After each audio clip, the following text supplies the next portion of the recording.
الحمدللہ رب العالمین والصلاة والسلام علی حبیبہ و خیرتہ حافظ سرہ و مبلغ رسالاتہ ابی القاسم محمد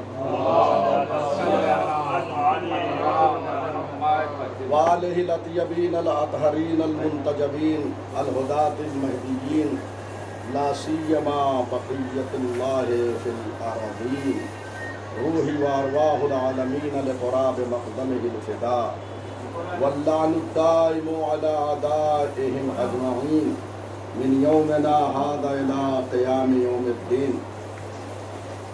اما بعد،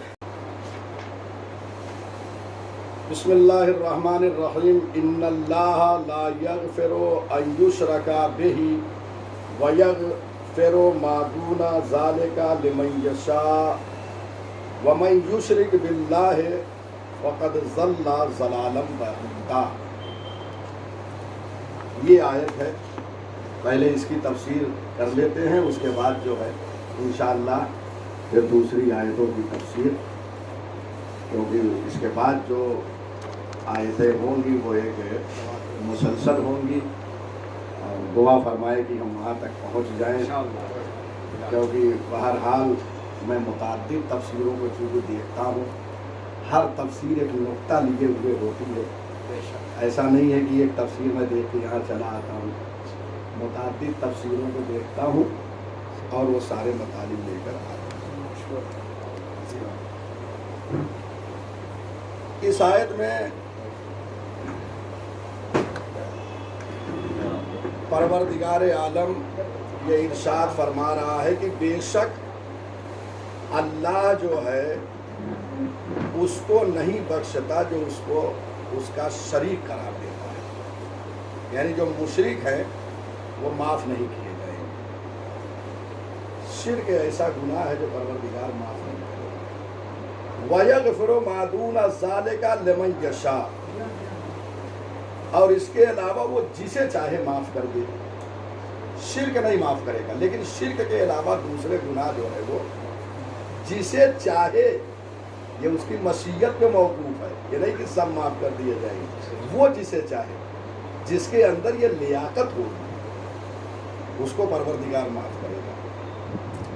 وَمَن يُشْرِكْ بِاللَّهِ فَقَدْ ضَلَّ ضَلَالًا بَعِيدًا، اور جس نے بھی اللہ کا شریک قرار دیا وہ جو ہے ضَلَّ ضَلَالًا بَعِيدًا، گمراہی کے بڑے دور راستے پر چلا گیا. یعنی گمراہی میں بھی بالکل انتہا کو پہنچ گیا، بہت دور پہنچ گیا گمراہی. یہ آیت کا جو ہے ترجمہ ہے. اب آیت کی ایک شان نزول ہے. شان نزول جو ہے یہاں پر بیان نہیں کیا ہے، دیگر مفسرین نے جو ہے بیان کیا. ایک عظیم خاتون گزری ہے، بانوے مجتہدہ اصفہانی.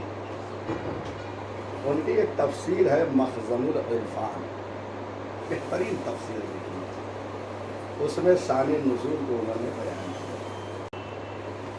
شان نزول میں یہ ہے کہ ضحاک ایک راوی ہے، اس نے حضرت ابن عباس ان سے نقل کیا ہے کہ ایک اعرابی، ضعیف تھا بوڑھا اعرابی، ایک پیغمبر اکرم کی خدمت میں حاضر ہوا اور کہا کہ یا رسول اللہ، میں مشرک نہیں ہوں، میں معرفت پروردگار رکھتا ہوں، لیکن میں گناہوں میں غرق ہوں،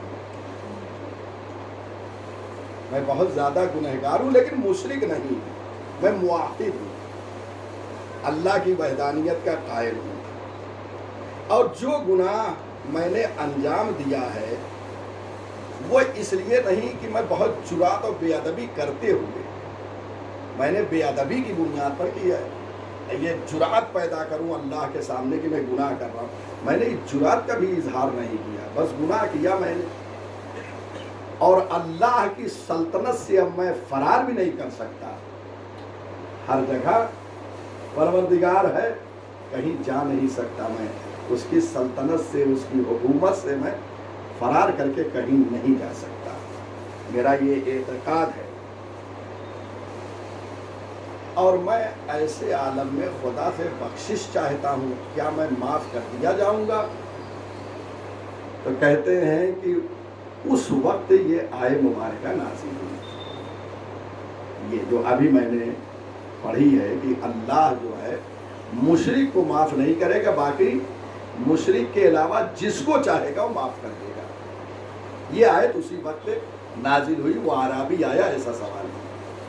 یہ خود ایک ندامت ہے، حضور کے سامنے آگے اعتراف کرنا گناہوں کا کہ کیا میری معافی ہو سکتی ہے، میں توبہ کر رہا ہوں، یہ خود ایک ندامت ہے۔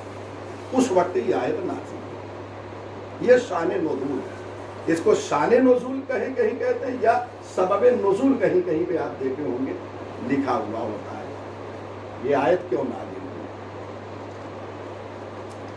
اس سے قبل آپ نے اسی سورہ مبارکہ نساء میں آیت نمبر 48 کی تفسیر پڑھی ہے، 48، آیت نمبر 48 سیم یہی آیت ہے، لیکن آخر میں ایک فقرہ صرف تبدیل ہو گیا ہے۔ ان اللہ لا یغفر ان یشرک بہ ویغفر ما دون ذلک لمن یشاء ومن یشرک باللہ فقد افترى اثما عظیما۔ بس یہ فرق ہو گیا ہے، یہاں فقط ضل ضلالم بعیدا، پوری آیت وہی ہے سیم یہاں جو آئی ہے، فقط وہاں پہ جو ہے فقد افترا اثما عظیما، جس نے شرک کیا اس نے بہت بڑا گناہ انجام دیا، یہ وہاں پر ہے، یعنی آیت نمبر 48 سورہ نساء۔ دونوں کو ملا کے ذرا دیکھیے گا تو بڑا اس میں ایک لطف بھی آئے گا تفسیر میں۔ یہاں پہ جو کہا فقط افترا اسما، یہ بہت بڑا گناہ ہے، اس میں عظیم ہے، اس میں یعنی گناہ عظیم، بہت بڑا گناہ۔ یہ دونوں آیتیں جو ہے ایک علمی حیثیت کو بیان کر رہی ہے، اس میں عظیم ہے، یعنی یہ تھیوری ہے کہ اس نے بہت بڑا گناہ انجام دیا، اور یہاں پہ جو کہا وہ راہ ہدایت سے بہت دور جا پڑا، یہ پریکٹیکل ہے، گویا راہ ہدایت سے وہ بہت دور جو ہے راہ ضلالت کے بالکل آخری درجے پہ پہنچ چکا ہے، ضلالت کی۔ بس یہ جو ہے دونوں میں فرق ہے، ایک علمی حیثیت کو بیان کر رہی ہے آیت، اور یہ آیت جو یہاں پڑھی ہے یہ عملی حیثیت کو، پریکٹیکل کو بیان کر رہی ہے، وہ جو ہے ضلالت کے راستے میں بہت دور نکل گیا ہے۔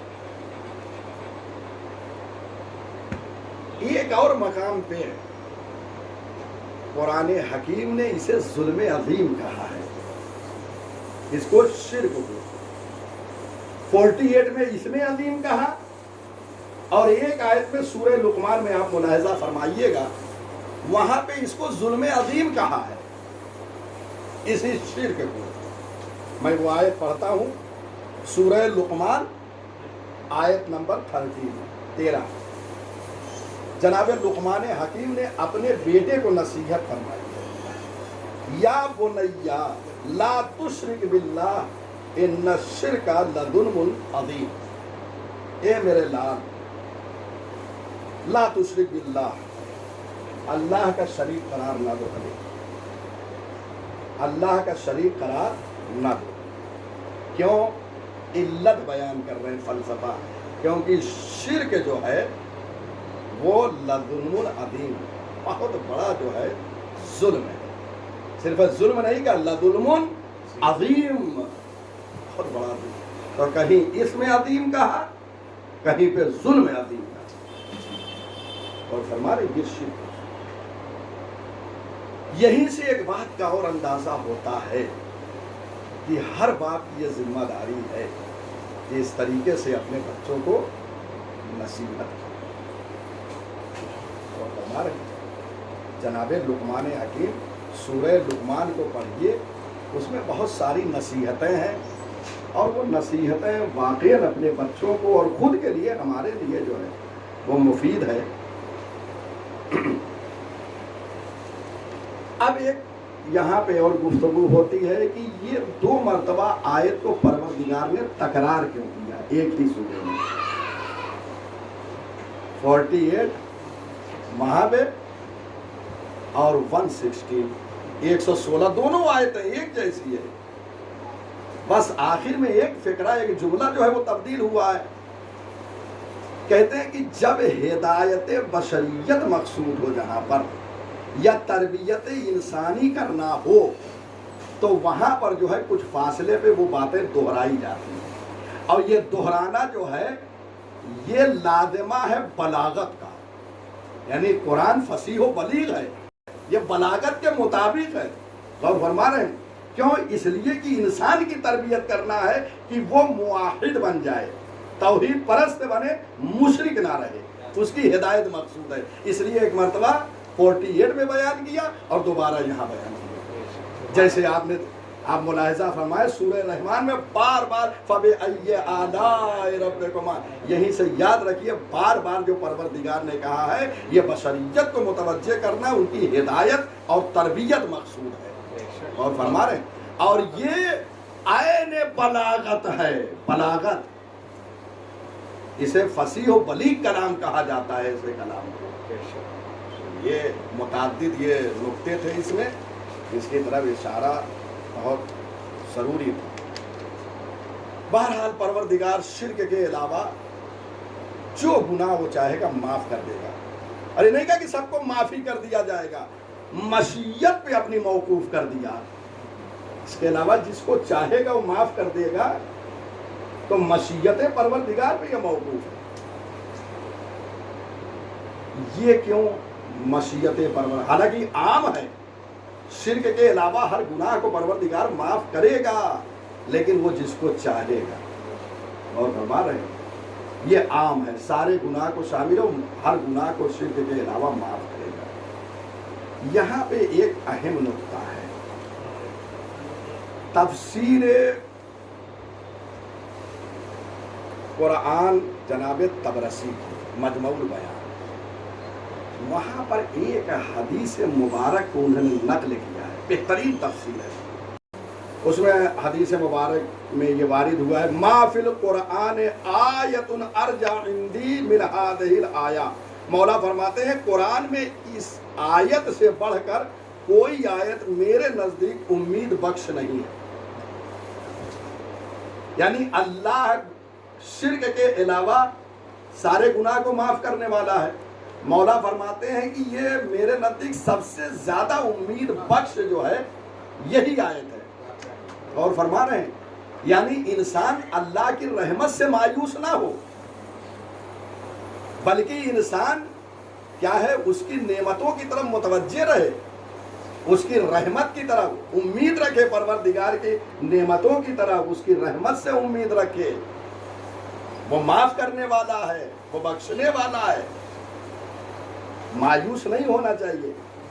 امام نے فرمایا اگر کوئی آیت ہے قرآن مجید میں جو زیادہ پروردگار سے نزدیک کرتی ہے اور امید کو جو ہے بڑھاتی ہے، وہ یہی آیت ہے۔ کیوں بڑھاتی ہے؟ کیونکہ کیا شرک کے علاوہ سارے گناہ معاف کر دے گا وہ جس کو چاہے گا، تو ہے یا نہیں امید انسان؟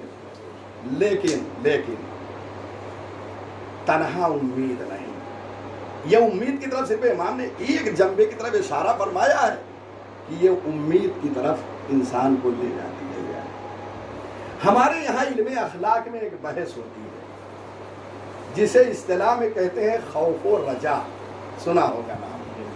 ایک خوف ہے اور ایک رجا ہے۔ انسان کو خوف و رجا میں ہونا چاہیے، یعنی اللہ کے عذاب سے ڈرنا بھی چاہیے اور اس کی رحمت سے امید بھی رکھنا چاہیے۔ اور فرما رہے ہیں خوف و رجا کے درمیان انسان کو زندگی گزارنا چاہیے۔ تنہا خوف نہ ہو، خوف ہو جائے گا تو رحمت الہی سے مایوس ہو جائے گا، اور تنہا امید ہی امید ہو تب بھی جو ہے وہ کیا ہے گناہوں کی طرف ملوث ہو سکتا ہے، گناہوں میں ملوث ہو سکتا ہے۔ لہذا ائمہ نے فرمایا ہے کہ وہ اس طریقے سے زندگی گزارے کہ خوف اور رجا کے درمیان رہے، خوف بھی رہے اور رجا۔ یہ علم اخلاق اور علم عرفان میں اس کی گفتگو ہوئی ہے، اور علماء نے بہت فوکس کیا ہے اس کے اوپر، اور اس کا بھی منبع ماخذ سرچشمہ قرآن اور احادیث معصومین علیہ السلام ہے۔ کثرت سے آیتیں اور روایتیں خوف و رجا میں موجود ہیں۔ میں ایک آیت اور ایک حدیث مبارک کی طرف اشارہ کر دیتا ہوں۔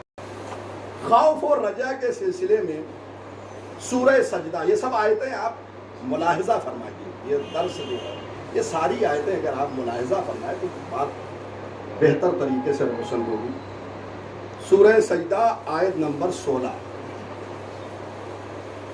یدعون ربہم خوفا وطمعا، وہ اپنے رب کو پکارتے ہیں خوف کے عالم میں اور طمع امید کے عالم میں، یعنی اپنے رب کو جو ہے پکارتے ہیں خوف کے ساتھ اور امید کے ساتھ۔ دیکھا آپ نے خوف و رجا، یہی سے علماء اخلاق نے اور علماء عرفان نے لے کر بحث کی۔ تو ایک آیت میں نے پڑھی، اب ایک حدیث مبارک کو میں آپ کی خدمت میں پڑھ رہا ہوں۔ امیر المومنین مولا الموحدین حضرت علی بن ابی طالب علیہ السلام فرماتے ہیں، خیر الاعمال اعتدال الرجاء والخوف، بہترین عمل کیا ہے کہ انسان خوف و رجا کے درمیان رہے، یعنی نہ بہت زیادہ امید کی طرف چلا جائے نہ بہت زیادہ خوف کی طرف چلا جائے، بیلنس دونوں کا برقرار رکھنا چاہیے، بین درمیان میں ہونا چاہیے، یہ بہترین عمل ہے۔ جتنا خوف ہو اتنا ہی رجا ہو۔ یہ حدیث مبارک ایک کتاب ہے، ویسے ساری کتابیں مل جائے گا، لیکن میزان الحکمہ علامہ رائے شہری کی ہے، ابھی حال ہی میں ان کا انتقال ہوا ہے۔ میزان الحکمت کئی جلدوں میں ہے، اردو زبان میں بھی ترجمہ، ایک طرف عربی ایک طرف اردو، بہترین کیا ہے، اس کو پڑھیے، بہت کام کیا ہے رائے شہری صاحب نے، ابھی کچھ زمانے پہلے انتقال ہوا ہے۔ شہر رائے کے رہنے والے تھے، رائے شہر، اس لیے انہیں رائے شہری کہا جاتا تھا، بہترین کتاب۔ تو دیکھیے آپ نے، یہ فضائل اخلاقی میں سے ہے۔ انسان جب خوف و رجا میں رہتا ہے تو گناہوں سے پرہیز کرتا ہے۔ خوف جب کرے گا گناہوں سے پرہیز کرے گا، جب امید کرے گا تو رحمت پروردگار سے مایوس نہیں ہوگا، امید رکھے گا۔ یہ خیر عمل ہے، امام نے فرمایا اس حدیث مبارک میں۔ بہرحال خلاصہ مطلب یہ ہے کہ شرک کو پروردگار معاف نہیں کرے گا، اور شرک کے علاوہ جو گناہ ہے پروردگار جس کو چاہے گا معاف کر دے گا۔ اب ہو سکتا ہے کوئی یہ کہے کہ بھائی یہاں پہ پروردگار یہ کہہ رہا ہے کہ وہ شرک کے علاوہ سب کو معاف کر دے گا، تو لوگ کیا جرات پیدا نہیں کریں گے گناہ کی طرف؟ لوگ جرات پیدا کریں گے؟ کہتے ہیں نہیں، لمن یشاء اسی لیے آیا ہے کہ یہ نہیں کہا ہے کہ سب کو معافی کر دے گا، بلکہ لمن یشاء، جس کو چاہے گا وہ معاف کرے گا، اس کی مشیت پہ موقوف ہے۔ اور مشیت کس سے متعلق ہوگی؟ کہ جس کے اندر لیاقت ہوگی کہ اس کو معاف کر دیا جائے، اس کو معاف کرے گا، ہر ایک کو نہیں۔ لہذا پھر بات وہی خوف و رجا کی آ گئی، لمن یشاء یہی متوجہ کر رہا ہے کہ آپ خوف و رجا کے درمیان رہیں۔ اگر لمن یشاء نہ ہوتا تو ٹھیک ہے، کیا ہے، انسان جو ہے جرات پیدا کرتا، لیکن لمن یشاء کہہ کے یہ بتایا کہ انسان خوف و رجا کے درمیان رہے، امید اور خوف کے درمیان۔ میں سمجھتا ہوں بحث واضح ہو گئی ہوگی۔ یہ آیت اب آگے انشاءاللہ بڑھتے ہیں دوسرے آیتوں کی طرف۔ مسلسل جو ہے اب یہ آیتیں ہیں، ان یدعون من دونہ الا اناسا وان یدعون الا شیطانا مریدا۔ یہ آیت کو پہلے پڑھتے ہیں، اس کے بعد مسلسل جو ہے پھر اس میں زیادہ مطالب فہرست وار ہے۔ ان یدعون من دونہ الا اناسا، یہ مشرک یعنی یدعونا جو ہے یہ مشرکین کی طرف، کیونکہ اس سے پہلے انہی لوگوں کی طرف اشارہ کیا گیا ہے۔ تو یہ خدا کو چھوڑ کر جو ہے نہیں پکارتے مگر کن کو؟ اناس کو۔ میں نے اس کا ترجمہ نہیں کیا ہے، کیونکہ یہ ناسی میں سارے مطالب ہیں. اب یہ جو مترجم ہوتے ہیں ایک پہلو کو لے کے ترجمہ کر دیتے ہیں. اگر یہ ہمارے پاس تفسیریں نہ ہوتی تو قرآن کا ترجمہ ممکن نہیں تھا. یہ احسان ہے ائمہ ہدی علیہ السلام کا کہ کلام خالق کی تفسیر کر کے ہمیں بتایا ہے. اللہ ہم کیا سمجھ سکتے تھے قرآن کو. تو یہ لوگ نہیں پکارتے ہیں. دیکھیں میں یا بعض جگہ اصطلاحی ایک ترجمہ کر دیا جاتا ہے عوام کے لیے, ایک سیدھا سادہ ترجمہ, لیکن اگر آپ لفظ بلفظ ترجمہ کریں گے تو ان یدعون من دونہ الا اناسا, یہ مشرک اللہ کو چھوڑ کر نہیں پکارتے مگر اللہ کس کو, اناسا. اناسا یعنی کہتے ہیں زنانی چیزوں کو. یہ کہ مترجم نے بڑا اچھا یہ ترجمہ کیا ہے, مگر زنانی چیزوں کو پکارتے ہیں, سمجھ, یعنی بتوں کو پکارتے ہیں. دیوی جنہیں ہم کہتے ہیں, کیا کہتے ہیں, دیوی, دیوی دیوتا, دیویوں کو جو مورتیاں ہوتی ہیں دیکھا ہوگا, ان کو مشرک کا کام ہے, ان کو پکارتے ہیں. بتوں کو, اناس کو پکارتے ہیں. وَإِن يَدْعُونَ إِلَّا شَيْطَانًا مَرِيدًا, اور یہ نہیں پکارتے ہیں مگر کس کو, شیطان کو جو کہ سرکش ہے, طاغی ہے, باغی ہے, اس کو پکارتے ہیں. بس یہیں سے یہ بات واضح ہو گئی کہ یہ مشرکین کے یہ دو معبود ہیں. ایک کون ہے, بت, اور دوسرے شیطان. اب آئیے دیکھیے اناس, اس کے بارے میں جو ہے تھوڑا سا بحث ہے. اناس انسا کی جمع ہے. انسا, انسا جو ہے مؤنث کو کہتے ہیں. تو مؤنث, مذکر مؤنث استعمال ہوتا ہے اردو میں, تو یہ آپ نے مؤنث تو سنا ہے, یہ اسی سے بنا ہے. اناس, اناس جو ہے یہ انسا سے بنا ہے. اور اس کا مادہ کہاں ہے, انسا کہاں سے لیا گیا ہے, کہتے ہیں آناسن سے بنا ہے.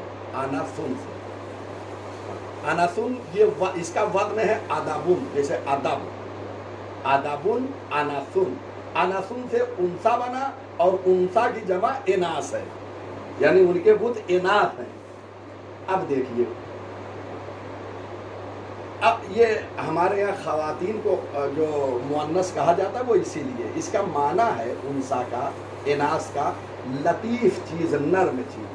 چونکہ ذاتاً عورتوں کو اللہ نے نرم پیدا کیا, اس لیے دیکھیے نرم مزاج, سب کچھ جسمانی اعتبار سے بھی, ہر اعتبار سے, اسی لیے انہیں مؤنث, کوئی ان کے لیے خاص طور پہ یہ لفظ نہیں آیا یہ انسا یہ مؤنث ہے. وہیں سے یہ کلمہ اخذ کیا گیا کہ چونکہ نرمی یہاں بھی پائی جاتی ہے لہذا یہ, بس اس کا مطلب یہ ہے کہ جب تک نرمی ہے جب تک جو ہے وہ مؤنث ہے, اور اگر سختی آ جائے رشید آپ ابھی سو رہے تھے یہاں مسکرا رہے ہیں. ہاں, تو یہ اب دیکھیے کہ اس سے بعد مفسرین نے لغوی معنی سے ایک تفسیر کی ہے. میں اسی لیے بیان کر رہا تھا معنی کو, جبکہ یہاں پہ بہت ضرورت نہیں تھی, لیکن میں نے اس لیے بیان کیا کہ بعد مفسرین نے اسی لغوی معنی کو لے کر تفسیر کیا ہے. کہا یہ لوگ اناس کو, اناس یعنی لطیف, کمزور, یہ کمزور لوگ کو اپنے خدا مانتے ہیں. بت کمزور ہے, مخلوق ہے, ایک کمزور ہے بت, دیوی ہے, یہ کمزور لوگ کو جو ہے خدا مانتے ہیں. ایک تفسیر یہ لغت کو جو ہے مد نظر رکھتے ہوئے علماء نے تفسیر کی. اور ایک تفسیر علماء نے اور کیا, یہ ایک تفسیر ہوئی معنی لغوی کی رعایت کرتے ہوئے کہ کمزور کو یہ خدا مانتے ہیں جو بت ہے. بعد علماء نے جو تفسیر کیا ہے وہ یہ ہے کہ پہلے جو عرب میں قبائل ہوتے تھے, قبیلے, ان کے یہاں قبیلوں میں جو بت ہوتے تھے ان کا نام مؤنث رکھتے تھے. فرق ہوا نا. یہاں پہ کیا ہے کہ مؤنث یعنی کمزور, لطیف, نرم, نازک, ان کو خدا مانتے ہیں. یہ اناس کا مطلب معنی لغوی سے لیا. دوسری تفسیر علماء نے کیا یہاں اناسن سے مراد یہ ہے کہ یہ اس زمانے میں جو ہے قبیلے جو ہوتے تھے ان کے بت الگ الگ ہوتے تھے, ان کا نام مؤنث رکھتے تھے, جیسے لات, عزا, منات, سنا ہے لات و عزا, منات, ایسے ایسے یہ سب مؤنث ہیں, یہ سب مؤنث ہے. یہ اس چیز کی طرف اشارہ کیا ہے, نام ہی مؤنث رکھتے تھے. یہ ہمارے بت ہے, یہ لات ہے مؤنث ہے, یہ عزا ہے. اور فرما رہے ہیں اسی طریقے سے بہرحال یہ تین زیادہ مشہور ہوئے. یہ تین نام زیادہ مشہور ہوئے, لات و منات و عزا. ویلا نام تو ہر قبیلے اپنا مؤنث کے نام پہ الگ الگ رکھتے تھے. بہرحال یہ آیت بھی میں سمجھتا ہوں یہ حل ہو گئی. اب دیکھیے یہاں پر دو معبود جو ہے مشرکین کے ہیں, ایک بت, دوسرے شیطان. بت وہی مؤنث جو نام رکھتے عورتوں کو پکارتے, وہ وہی ہے کہ جو ہے یہاں پہ ساری چیزوں کی رعایت کرتے ہوئے یہ لغوی ہے. کئی تفسیروں کو دیکھنے کا نتیجہ ہوتا ہے کہ سارے معنی و مفاہیم.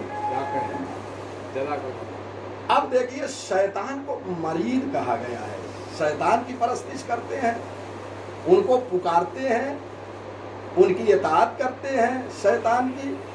تو اس کا مطلب ہے کہ خدا نے شیطان کو پکارنے کے معنی کو پرستش جو ہے تعبیر کیا ہے, یعنی پکارتے ہیں ان کو شیطان کو یہ لوگ مشرکین, تو اس کی اطاعت کرتے ہیں یعنی پرستش کرتے ہیں, اس کی عبادت کرتے ہیں. بہرحال اس لیے یہ مرید کہا گیا ہے. تو فرمایا آپ نے یہ فضیلت ہو. اب جو فضیلت سے خالی ہو اگر کوئی اس کو خدا مانے, اور فرمایا آپ نے لعنہ اللہ.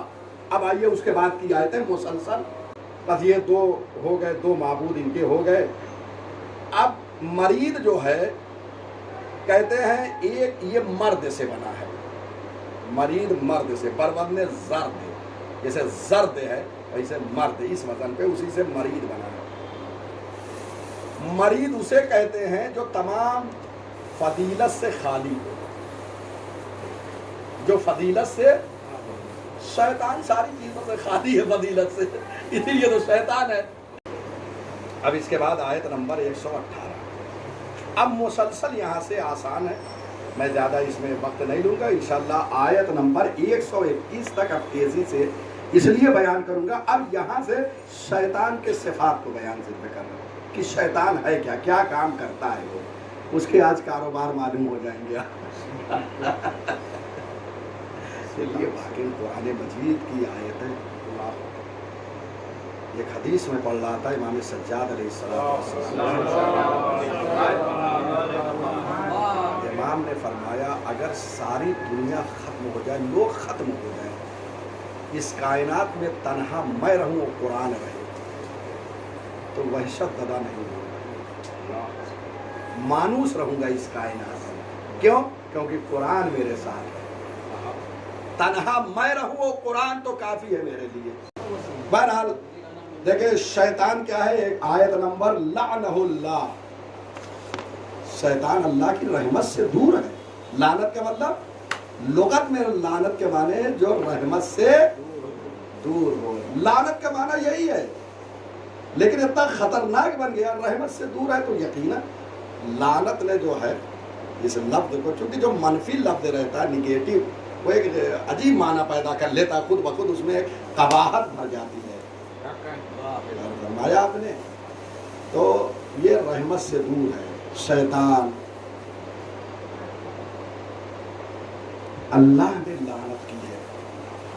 وقال لأتخذن, یہاں پہ دیکھیے میم ہے, لازم ہے, وقف ہے, اگر ملائیں گے یہاں تو معنی یہی غلط ہو جاتا ہے.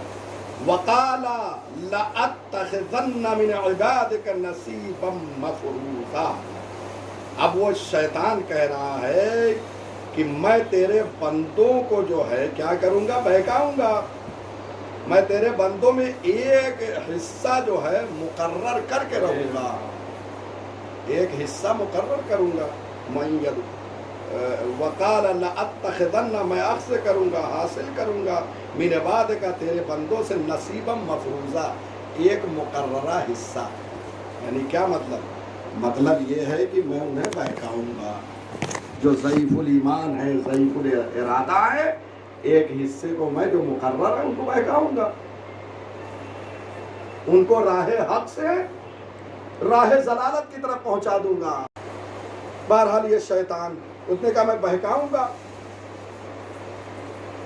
میں تیرے بندوں میں اپنا مقررہ حصہ لے کر رہوں گا.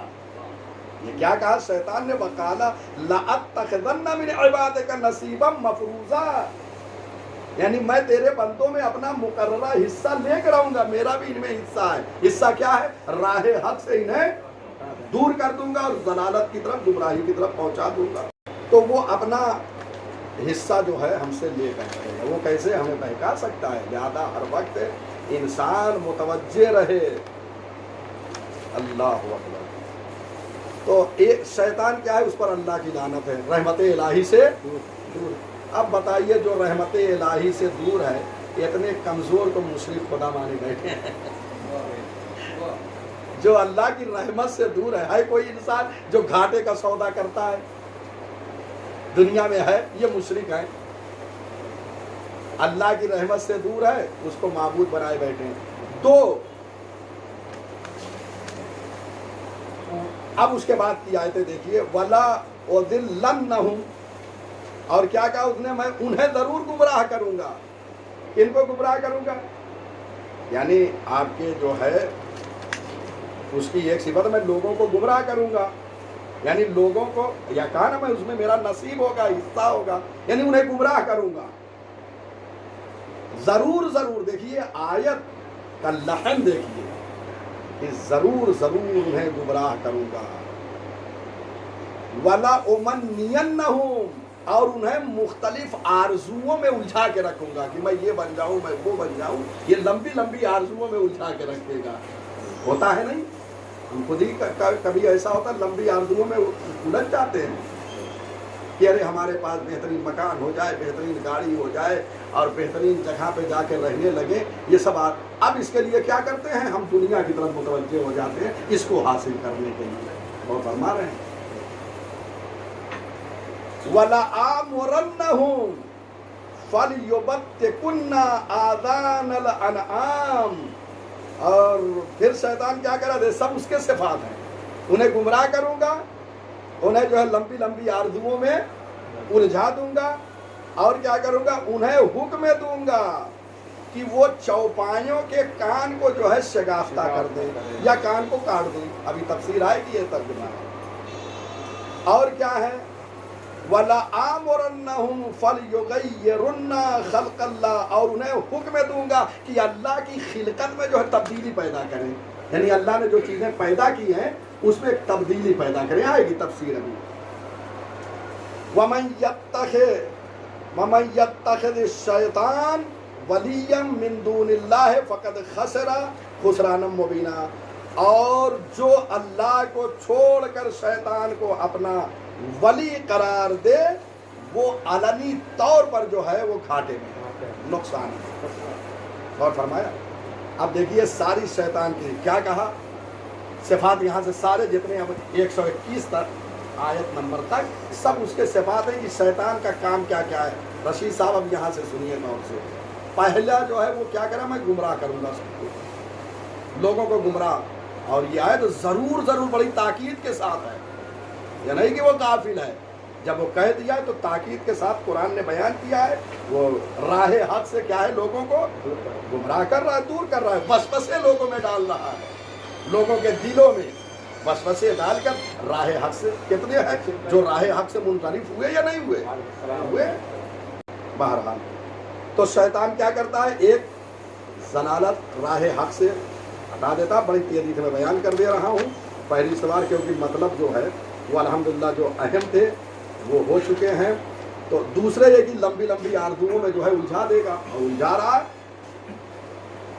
وَلَأُمَنِّيَنَّهُمْ، یعنی دنیا کو کیا کرتا ہے؟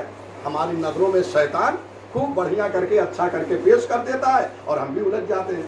اس کے بعد ولا آمرنہم فلیبتکن آذان الانعام، اور انہیں امر کروں گا کہ وہ چوپائے کے کان کو چھپے دیں، اس کو جو شگافتہ کرے اور اس کو کاٹ دیں۔ یہ زمانے جاہلیت میں سب ہوتا تھا، شیطان نے یہ سب بہکایا، وہ جانور اونٹ اور گوسفند وغیرہ جو ہوتے تھے اس کے کان کاٹ دیتے تھے، اس کے جو ہے کیا نام ہے سوراخ کرتے تھے، اور یہی سب چھوٹی چھوٹی چیزوں میں بجھا کے۔ اچھا یہ شیطان نے تو یہ وہ لوگ کام کرتے تھے، ولا آمرنہم، انہیں امر کروں گا کہ وہ یہ شیطان کر رہا ہے۔ تو اس چیز سے یہ زمانے جاہلیت میں جو ہے یہ سب کام ہوتے تھے، شیطان جو ہے سب کو بہکا دیا، گوسفند اونٹ وغیرہ کے کان کو سوراخ کر دیتے تھے، پتہ یہ چھوٹی چیزوں میں، یا کان ہی کو کاٹ دیتے تھے۔ ولا آمرنہم، یہ دیکھیے ایک اہم چیز ہے، اور انہیں امر کروں گا لوگوں کو فلیغیرن خلق اللہ، اللہ کی مخلوق میں تبدیلی پیدا کروں، امر کروں گا کہ اللہ کی مخلوق میں۔ یہاں پہ دو تفسیریں، یہ اہم دراز مطلب ہے، یہاں پہ دو تفسیریں بیان ہوئی ہیں۔ ایک یہ کہ خلقت خدا میں تبدیلی، یعنی انسان کو جو ہے نامرد بنایا جائے گا، مرد کو نامرد بنایا جائے گا، ہو رہا ہے یا نہیں؟ یا انسان کے چہرے کو چینج کر دینا، بدل دینا، چہرہ ایسا بنا لے کہ پہچانا ہی نہ جائے انسان۔ یہ خلق خدا، اللہ کی مخلوق میں تبدیلی ہے نہیں، یہ کس کی طرف سے ہو رہا ہے؟ شیطان کی طرف سے ہو رہا ہے۔ یہاں پر دو تفسیر ہے، ایک ظاہری خلقت جو ہے اس میں تبدیلی، جیسا کہ میں نے مثالیں دیا، چہرے کو تبدیل کر دیں گے، یا آج کل جو سرجری وغیرہ کے ذریعے سے چہرے کو تبدیل کر دیتے ہیں، یہ بھی کس کی طرف سے ہے؟ شیطان کی طرف سے۔ شیطان نے کہا نا کہ میں اللہ کی مخلوق میں جو تبدیلی کرواؤں گا، یہ کروا رہا ہے۔ مرد کو نامرد بنانا، نسبندی کرنا، یہ ساری چیزیں جو ہے خلق خدا میں تبدیلی۔ ایک تفسیر مفسرین نے یہ کیا ہے، اور ایک تفسیر جو ہے وہ یہ ہے کہ خلق خدا میں تبدیلی کا مطلب یہ ہے کہ اللہ نے جو ان کو پیدا کیا ہے فطرت اولیہ پر، شیطان اس فطرت اولیہ سے انہیں جو ہے تبدیل کر دے گا۔ یعنی اللہ نے فطرت اولیہ سب کو توحید پہ پیدا کیا ہے۔ غور فرمایا آپ نے؟ فطرت اولیہ، پہلی فطرت انسان کی کیا ہے کہ جب اللہ نے پیدا کیا تو کس پر پیدا کیا؟ فطرت توحید پہ پیدا کیا ہے یا نہیں ہے؟ اس لیے کہ پروردگار جو ہے وہ سب کو فطرت توحید پہ، مشہور آپ مجلسوں میں سنتے بھی رہتے ہیں کہ جو ہے ہم نے جو ہے فطرت توحید پہ، ان کے ماں باپ جو انہیں یہودی اور نصارہ کیا کیا بنا دیتے ہیں، ہے یا نہیں ہے؟ تو یہ فطرت توحید پہ پروردگار سب کو پیدا کرا۔ تو پہلی تفسیر کیا ہوا؟ یہ ظاہری خلقت میں تبدیلی۔ دوسری تفسیر کیا ہوئی کہ مانوی اعتبار سے جو فطرت ہے پہلی کہ اللہ نے توحید پہ پیدا کیا ہے، اس فطرت کو جو ہے شیطان تبدیل کروا کے، شیطان کا کام کیا ہے؟ وہ مشرک بنا دیتا ہے۔ غور فرما رہے؟ اور قرآن مجید میں دیکھیے یہ آیت بھی موجود ہے، فاقم وجہک للدین حنیفا فطرت اللہ التی فطر الناس علیہا لا تبدیل لخلق اللہ ذالک الدین القیم۔ غور فرما رہے ہیں؟ یہ قرآن میں موجود ہے۔ شیطان جو تبدیل کرا رہا ہے، کہہ رہے ہیں کہ یہ اللہ کی فطرت میں جو ہے تبدیلی کر رہے ہیں۔ فطر الناس، اللہ نے جس فطرت میں پیدا کیا ہے لوگوں کو، وہ فطرت شیطان جو ہے تبدیل کروا رہا ہے لوگوں سے۔ اور فرمایا تو شیطان یہ خلقت کو تبدیل کروا رہا ہے۔ یہ صفات سب سارے بیان۔ تو تیسری صفت ہے کہ اللہ کی مخلوق میں وہ تبدیلی کروا رہا ہے۔ اس کی دو تفسیر بیان کیا، ایک جسمانی اعتبار سے اور ایک جو ہے مانوی اعتبار سے کہ وہ جو فطرت ہے اس کو بدل دیتا ہے۔ بہرحال تمام ہو رہی ہے گفتگو، تو یہ کام ہے۔ اور کیا کرتا ہے شیطان؟ یعدہم، یہ آخری آیت ہے، اس میں بس یہ صفات سارے بیان ہو رہے ہیں کس کے؟ شیطان کے۔ شیطان گمراہ کرتا ہے، شیطان جو ہے لمبی لمبی آرزویں دلاتا ہے، شیطان جو ہے جانور کے کان کو جو ہے کٹواتا ہے یا اس کو شکافتہ کرتا ہے، شیطان جو ہے خلقت خدا میں تبدیلی پیدا کرتا ہے، یہ ساری چیزیں ہیں۔ اچھا، اب جو ایسے کو جو ہے اپنا ولی بنائے گا، اپنا معبود بنائے گا، تو یقیناً وہ علنی طور پہ گمراہ ہوگا، وہ گھاٹے میں ہوگا۔ یا تو ہم شیطان کیا کرتا ہے، سنیے یہ اہم اب بحث یہ ذرا سا پریکٹیکل میں ضروری ہے۔ یا تو ہم شیطان جو ہے وہ غربت کا وعدہ دیتا ہے کہ ارے اللہ کی راہ میں اتنا پیسہ دے رہے ہو، وَيُمَنِّيهِمْ، اور شیطان جو ہے لمبی لمبی آرزوؤں میں الجھا دیتا ہے۔